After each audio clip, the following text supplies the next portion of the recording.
Hi, I'm Valerie Reid, and tonight I have a short story for you written by Pete Hamill. Pete Hamill was born in Brooklyn in 1935, and he lived for 85 years, and he, in that time, became one of the most celebrated reporters and journalists of the 20th century. He was the oldest of 7 children born to parents who immigrated from Belfast, Northern Ireland. He dropped out of high school, he went into the Navy and did a number of odd jobs before he walked into the city room of the New York Post in 1960 and, as he told it, fell in love with newspapering. He was a quintessential New Yorker, savvy about its ways, empathetic with its masses, and enthralled with its diversity, and wrote about it in the literature of journalism. He was widely respected in newspaper circles, not only for his innovative writing and advocacy of underdogs, but for promoting higher tabloid news standards and for standing up to publishers in squabbles over pay and treatment of employees and his own autonomy as an editor. This is from his obituary in 2020. He wrote novels, essays, columns, and one of the most famous books he wrote was a memoir called A Drinking Life, which was published in 1994, which chronicled decades of alcoholism, ending on New Year's Eve in 1972 when he took his last drink of vodka and tonic. This story is called The Christmas Kid, but it's not about Christmas. It takes place around Christmas, but it is more about brotherhood and people of goodwill. So here is Pete Hamill's The Christmas Kid. In that lost city of memory, the wind is always blowing hard from the harbor, and the snow is packed tightly on the hills of Prospect Park. They are skating on the big lake, and the hallways of the tenements are wet with melted snow, and the downtown stores are glad with blinking lights, and the churches smell of pine and awe. And when I wander those lost Christmas city, I always think of Lev Augstein. He was to become our Christmas kid, but he came among us one day in summer, a small, thin boy, 9 years old, speaking a language we had never heard. His eyes were wide and brown and frightened, and he wore short pants that first day, and he stood on the corner near the Greek's coffee shop staring at us as we finished a game of stickball. When the game was over, my brother Tommy asked him to play with us, but the boy's face trembled and he backed up, his eyes confused. Ralphie boy handed him the Spalding, and the boy shook his head in refusal and said something in that language and then ran away on toothpick legs to the 11th Street. "He don't speak English," Ralphie boy said in an amazed way. "He don't even speak Italian." Within days, we learned that the new kid was from Poland, which we located with precision in our geography books. Poland was wedged between Germany and Russia, and the language he spoke was called Yiddish. We also learned that the boy was living with his uncle, a cool, white-haired man named Barney Augstein. "If he is related to Barney," my father said at the kitchen table, "then he is the salt of the earth." Barney Augstein was one of the best men in that neighborhood and one of the most important. He was the bookmaker. Each day, dressed like a dude, smiling and smoking a cigar, Barney would move from bar to bar, handling the action. Until Lev arrived, Barney lived alone in an apartment near the firehouse, and they said in the neighborhood that long ago he had been married to a Broadway dancer. She had left him to go to Hollywood, and this gave Barney Augstein an aura of melancholy glamour. Ralphie boy, Eddie Waits, Cheech, and the others all agreed that any nephew of Barney Augstein was okay with us. We learned that the new kid's name was Lev. Ralphie boy showed Lev how to hold a Spalding, throw it, catch it, hit it, and the rest of us taught him English. We told him the names of the important things like bat, ball, baseball, car, street, trolley, house, roof, yard, factory, store, soda, candy, cops. Lev stood there while we pointed at things and he named them, proud when he got the word right, but trembling when he got it wrong. Ooh, I hate it when he does that, Ralphie boy said one morning. It's like a dog. It's like a dog that got beat too much. And we noticed two things about him. He never smiled, and he had a number tattooed on his wrist. A number on his wrist, my mother said one night. Oh, my God. She was silent for a while and then glanced out the window at the skyline glittering across the harbor. Well, make sure you take care of that boy. Don't let anything happen to him, ever. The summer moved on.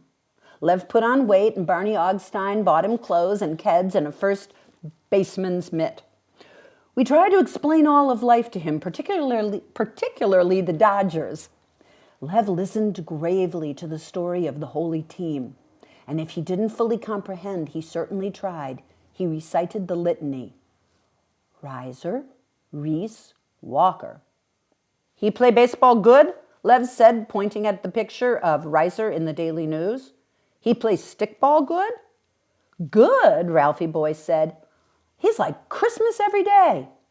Christmas every day, Lev said. One afternoon, Barney Augstein came around with Charlie Flanagan. They were best friends, though Charlie was a cop. Their friendship was one reason Augstein could work openly as a bookmaker in the neighborhood without being arrested. My father said that their friendship went back to Prohibition, when they lived on the Lower East Side and worked as guards on whiskey runs to Canada. Now Charlie lived alone. He and Barney went to the fights together and bought their clothes from the same tailor and even went to Broadway shows. We were sitting on the cellar board of Ralston's grocery store when they came over together. Listen, you bozos, Augstein said. One of yous has been teaching my nephew bad words, and I want it to stop. Nah, Ralphie boy said. Don't give me nah, Augstein said. I'm warning yous. If yous keep teaching Lev dirty words, I'll have yous thrown in front of the 7th Avenue bus. You got that? That goes for me too, Flanagan said. Barney wants his nephew to be a gent, not a hat rack like you guys. So teach the kid right, and if I hear he gets in trouble, I'll lock yous all up. They turned around and walked across the street to Radigan's Bar and Grill, a couple of cool older dudes in sport shirts. They were laughing. The trouble started around Labor Day weekend, and it all came from Nora McCarthy. She lived up the block from Radigan's, almost directly across 11th Street from Barney Augstein's house. She was in her 40s, a large box-shaped woman with horn-rimmed glasses, and she was awful. Everybody's business was her business. And when she wasn't working at the youth board, a job she'd received from the regular Democratic club, she was policing private lives. My father called her Nora the Nose. Now she had begun investigating Lev Augstein. On Labor Day weekend, when we were feeling forlorn about the imminent return to school, she came over to us after a game. What's this new boy's name? She said, pointing at Lev. Why, Ralphie said. What business is it of yours? I live in this neighborhood, she snapped. I have a right to know when strangers show up, particularly if they live with a known criminal, and particularly if they are young. Young people are my job. We all made rude noises and laughed, but Lev did not laugh. He looked up at Nora McCarthy, at her severe hairdo, her coarse skin, the mole on her chin, the square, blocky hands, the hard, judgmental lines that bracketed her mouth, and he sensed danger. He backed away, but Nora McCarthy grabbed his wrist. She moved her thumb and saw the tattooed number, and then she smiled. You're a Jew, aren't you? She said. You're one of those DPs, those displaced persons, aren't you? She gave Lev's wrist a tug. But I bet you don't have any papers. You got that look, that scared look. Tell me the truth. Lev pulled away, but she held on, and then Ralphie boy came around behind her and gave her a ferocious kick in the ass. And she let go, and then we were all running, Lev with us, and we didn't stop until we were deep in the bushes of Prospect Park. We sat there aching from the run and then laughing at what Ralphie boy had done. Lev didn't laugh. He didn't know a lot of English, but he sure knew what Nora the nose meant when she said the word Jew. That night, my father came home angry because he'd run into a furious Nora McCarthy. He hated giving the nose even a slight edge and wanted to know why we'd done what we did. We told him. He started laughing hard and gave us each a hug and told us to dress quickly because we were going to go to Barney Augstein's to see a fight on Barney's new television set. We walked up 11th Street in the chilly evening to Barney's. Across the street, Nora McCarthy was at the window inspecting the block. My father walked over, spit in her yard, and yelled up at her, "Benny Leonard was a Jew!" I didn't know who Benny Leonard was, but I knew from the way he said it that if Benny Leonard was a Jew, then being a Jew was a great thing. Nora McCarthy closed her window. Barney Augstein's living room was packed. Charlie Flanagan was mixing drinks in the kitchen. A woman named Bridget Moynihan was cooking a beef stew. In the living room, seated in a large chair, there was a lean, tan, dark-haired man with an amused look on his face. Lev brought me over and said something in Yiddish to this man, and the man shook my hand politely, while Lev told me that the man was his Uncle Meyer. "Nice to meet you, sport," Meyer said to me. "You take care of this kid, okay? He been through a lot." He looked down at a diamond pinky ring. His mother, his father, whole goddamn family except him. They all got it, you know what I mean? Then he turned his attention to the TV, talking about Willie Pep with Charlie Flanagan and about Ray Robinson with Barney Augstein and then about baseball, and somehow the talk got around to Pete Reiser. "Pete Reiser," Lev said, "like Christmas every day." "Now there's a smart kid," said Meyer, and they all laughed. Meyer and Barney argued for a while about the fight on TV, and then Meyer produced the fattest roll of bills I'd ever seen. "Put your money where your mouth is," Meyer said and smiled. "Come," Lev said, and led me to his room. It was very small, a bed, a bureau, a chair, but it felt like a library. There were stacks of comic books everywhere, grammar books, 2 fat dictionaries, and drawings that Lev had made. Batman, the Green Lantern, Captain America, Donald Duck. There were other drawings, too, buildings with spirals of black cloud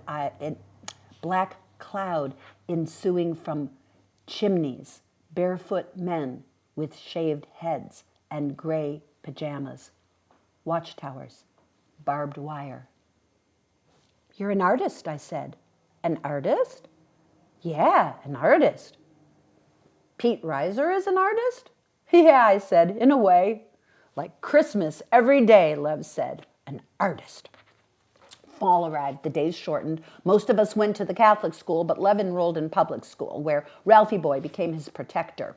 Ralphie Boy had been kicked out of Catholic school. "The kid is scared all the time," Ralphie Boy told me. "I got to teach him to fight." Every day now, the woman named Bridget Moynihan was coming to Barney's house. She was about 40 and lived with her mother and had a plain, sweet face. Barney hired her as a housekeeper to make sure Lev ate properly and washed himself and always had clean clothes. "I tried," Barney said to my father one day, "but I just got no talent for being a mother. This kid is family, you know. I'm his only living relative, but a mother I'm not." They started to go to the movies together, Barney and Charlie and Bridget and Lev. They took walks and went shopping together, too. Then at Thanksgiving, Barney prepared a big dinner. He asked us to come over after our own dinner and make Lev feel like he had a home. But Lev was in his room when we got there, and he was crying. Barney asked me to talk to him. "Go away," Lev said, turning his back on me, sobbing into his pillow. "What's the matter, Lev?" "Go away, go away." "You don't like turkey, Lev?" I said. He whirled around, full of anger.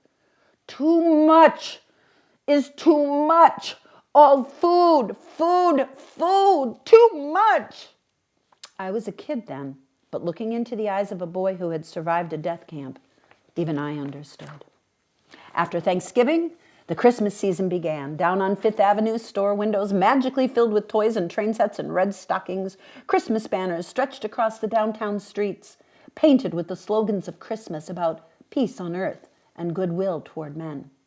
Christmas music played from the loudspeakers, and there were Salvation Army bands outside Abraham and Strauss, and men selling chestnuts and rummies dressed in Santa Claus costumes ringing little bells. We took Lev with us as we wandered these streets, and he was full of amazement and wonder. "But what is it?" he said. "What does they mean, Christmas?" "Hey, Lev, forget it," Ralphie boy said. "You're a Jew. Christmas is for Catholics." "Explain, please." A theological discussion of extraordinary complexity then took place. Was Santa Claus a saint? Did they have Christmas bells in the stable in Bethlehem, and who made them? Did Joseph and Mary put stockings over the mantelpiece, and was there a mantelpiece in that stable?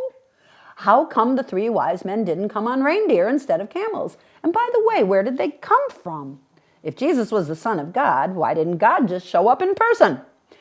It got even worse as we roamed around, but Lev stayed with it, almost burning with intensity, as if torn between the images in these store windows and the fact that he was a Jew. "Why is it not for Jews?" he asked. "Because Jesus was a Catholic, Lev," Ralphie boy explained. "No, he wasn't," my brother Tommy said. "Jesus was a Jew." "Come on," Ralphie boy said. "Stop kidding around." "I ain't kidding," Tommy said. "Jesus was a Jew. So was his mother and father." "That's right," I said. "You could look it up." "Well, when did he become a Catholic? After he died?" "How do I know?" Tommy said. "All I know is while he was here on earth, he was a Jew." "Ridiculous," Ralphie boy said. If Lev had any doubts about the essential craziness of the Goyim, then these were not resolved by this version of the Council of Trent.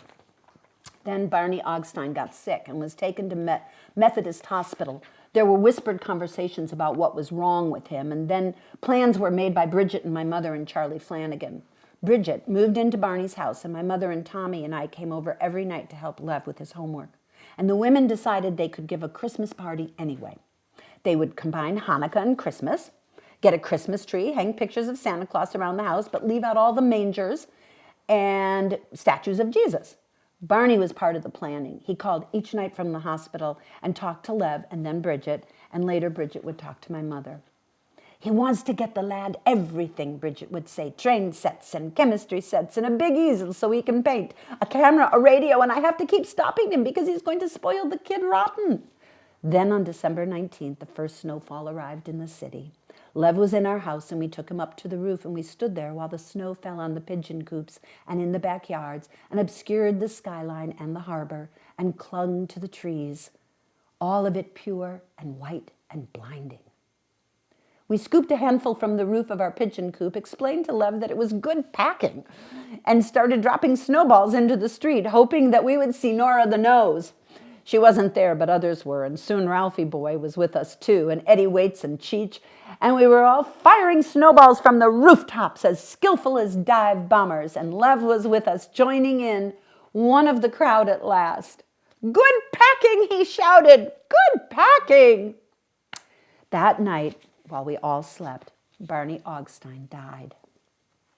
They took Lev away 2 days later. A man and a woman in a dirty Chevy arrived at Barney's house at 8 in the morning, showed Bridget their credentials, and took Lev to the children's shelter, somewhere downtown, where the courthouses were, and the jails. Bridget swore that she looked across the street and saw Nora McCarthy at her window smiling. We learned all this that afternoon when Ralphie boy told us that Lev wasn't at school. We went up to Barney's, and Charlie Flanagan was there with Bridget. "He didn't have papers," Charlie said. "Barney got him in through Canada. The kid never had papers." "So what'll they do?" "Ship him back." "To the concentration camp?" "No," Charlie said, "to Poland." "Well, maybe not," Bridget said. "Maybe he'll just go to an orphanage." "An orphanage?" We were filled with horror. Poland was bad enough over there between Germany and Russia, but an orphanage was right out of Oliver Twist. I could see Lev, like Oliver, on the H.O. Oates box, holding a wooden bowl, his clothes in rags, asking for more gruel. That's what the book said. Gruel, some kind of gray paste, what they always fed orphans, and I thought it was awful that Lev would have to spend all his years until he was 18 eating the stuff. Worse, he could be adopted by some ham-fisted jerk who beat him every night. Or even worse, someone who hated Jews. And all of us in that moment seemed to agree on the same thing. We got to get him out of there, Ralphie boy whispered. Fast. The phone rang and Charlie answered it. He talked cop talk for a while and mentioned the State Department, shook his head and said he couldn't adopt a kid because he was single. He hung up the phone, lit a cigar, cursed and stared at the wall, and then he turned on us. All right, you bozos, he said, beat it. I was halfway down the block when I realized I'd left my gloves on the kitchen table. I went back. Bridget answered the door, and I hurried past to get the gloves. Charlie was on the phone again. Hello, Meyer, he said. It's Charlie.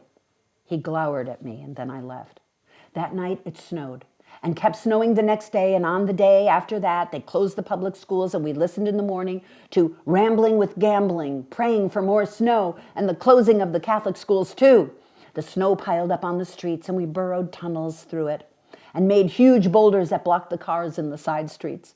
The park was like a wonderland, pure and innocent and white.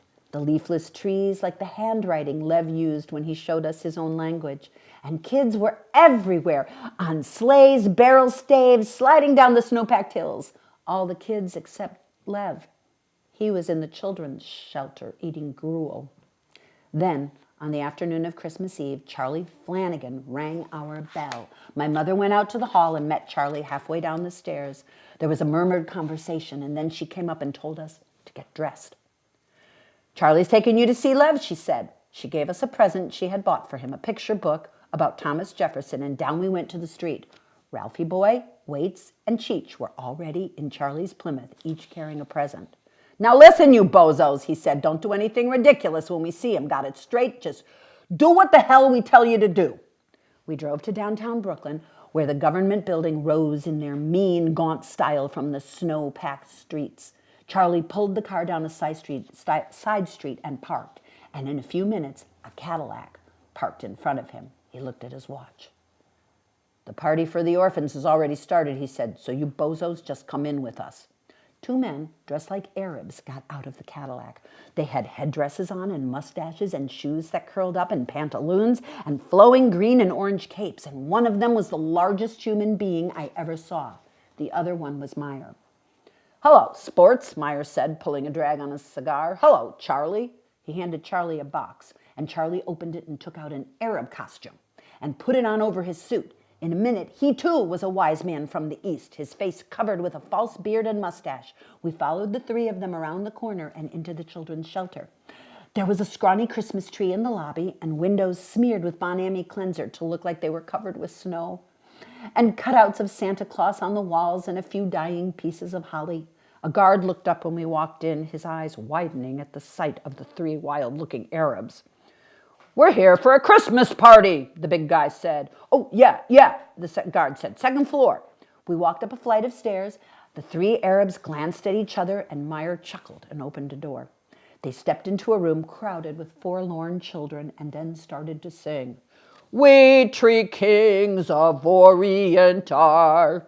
Everybody cheered, and they kept on singing and patting the kids on the head and looking angelic. And then Lev came running from a corner right to Ralphie boy and hugged him and started to cry. And then Ralphie boy started to cry, and then everybody was crying. And the three wise men kept right on singing. They did Jingle Bells and Silent Night and White Christmas. The two guards cheered, and the other kids sang along with them. And then Meyer couldn't stand it any longer, and he lit a cigar.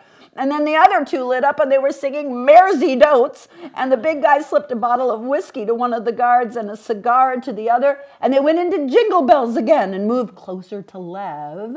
And after a little while, we couldn't see Lev anymore. The singing went on. The guards were drinking.